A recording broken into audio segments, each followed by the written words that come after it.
I identify as a feminist, or more specifically, I am a liberal feminist. This is because to me, feminism strives for gender equality and does not view women as superior to men despite the misconception that it does. However, women are generally more oppressed than men, so they tend to be the focus in feminist movements.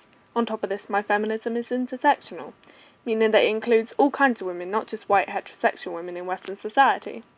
So it involves trans women and women of all ethnicities, sexualities, religions and cultures. No matter who a woman is, she most likely fits into a negative stereotype due to there being so many. Articles from Ellie.com and independent.co.uk touch on stereotypes such as the slut and the spinster and the blonde bimbo. In a nutshell, smart girls have no social life and will probably never find love, while pretty girls are stupid and only care about clothes and sex. This is probably the main reason for me thinking feminism is important, as men do not seem to get the same treatment. Due to not everyone agreeing with feminism or liking to label themselves as a feminist, I consider it as a part of my identity.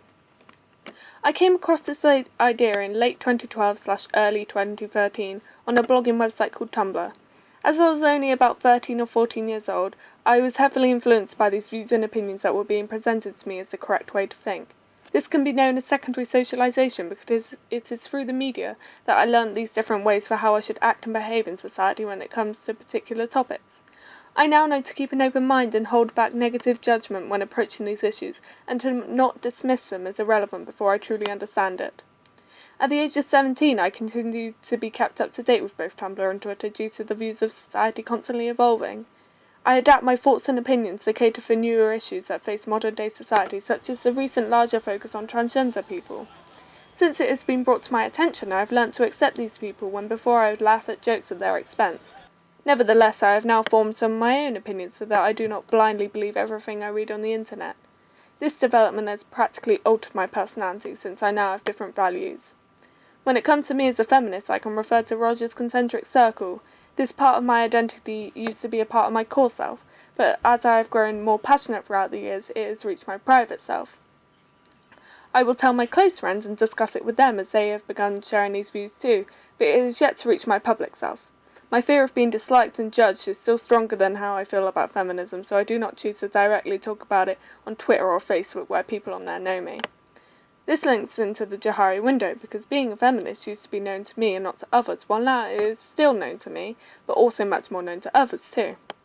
Due to the rise of feminism in my life, I have found myself becoming quite defensive over women. The negative view that society places over them has encouraged me to want to stand up for them. This feeling has bled into my everyday life.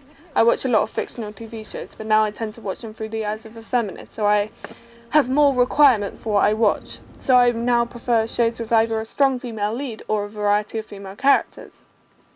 This is because I think that good female representation is important in the media, especially TV. A good female character is one that has not been written for the sole purpose of serving a male character's storyline, and has a range of both positive and negative traits that add to her personality. The main idea is for her to be just as complex as her male counterparts, without resorting to being identical to them. Arguably, it was Princess Leia from the Star Wars films that helped introduce female characters to the film and television industry. She was an independent leader who knew how to speak her mind and take care of herself, and despite being practically the only woman of the original trilogy, she somehow managed to not be tied to any of the men, regardless of her romance with Han Solo. ExoJane.com supports this by mentioning how Star Wars broke a barrier with a princess that was not in distress, who hijacked her own rescue, and was both a leader and a warrior, and that she wasn't afraid to be vulnerable and accept love. The first Star Wars movie was released in 1977, so although Leia may not have been all that groundbreaking in the present day, her character is very much a step forward for feminism. I think that feminism has contributed to my love for the character Clara Oswald from Doctor Who, as it was when I was learning about feminism that she debuted on the show. I instantly adored both the fictional character and the actress who played her, Jenna Coleman. I believe that the fact that my mind was opening up to the idea that women are generally looked down on in society helped me to see the good in this character over the bad. I genuinely did not understand the initial public opinion that Clara was merely a two-dimensional character with little relevance to the plot. Nor did I agree with the hate for her that later developed in her second series on the show, when her character became more in-depth and central, since it was then thought that she had too much involvement in the show. It can easily be argued that these members of the audience were purposely looking for flaws in this female character, even if they did not realise it. What it really comes down to is the internalised misogyny that most of us have growing up due to being surrounded by unnecessary criticism for women, whether it comes from the media or from our parents. We have to unlearn this unconscious prejudice we naturally have towards women and to some extent men, as we are socialised into believing stereotypes and seeing them as the worst possible thing a person can be. The nagging wife stereotype is often portrayed in comedies in which we laugh at the husband's sarcastic responses to his wife telling him to help her with the housework, yet we do not notice how the wife is often justified in behaving this way towards her usually lazy and inconsiderate other half. I admit that not long ago I would blindly see the comedy in this, but I have grown bored of this overused trope, which is more of an insult to women than I previously realised. Because of the rise of feminism in my life, I am no longer a person that can watch anything without using a feminist reading, whether it be a documentary, a teen comedy, or a sci-fi film. Despite all of this, feminism is quickly becoming the social norm in modern-day society, partially due to the support of various celebrities. For instance, much-loved actress Emma Watson spoke at the UN about the importance of feminism. She pointed out how fighting for women's rights has become synonymous with man-hating. Even the celebrities as young as 17-year-old actress Amanda Stenberg and 14-year-old actress Rowan Blanchard have used their fame to promote gender equality, particularly for women of colour and trans women who are frequently forgotten by white feminists, who only focus on white cisgender women. Both girls were named the Feminist Celebrity of the Year by the Miss Foundation for Women in 2015. Support like this is what makes people less wary of using the term feminist to describe themselves, as it becomes less of a taboo word and more casual and even declared to be common sense.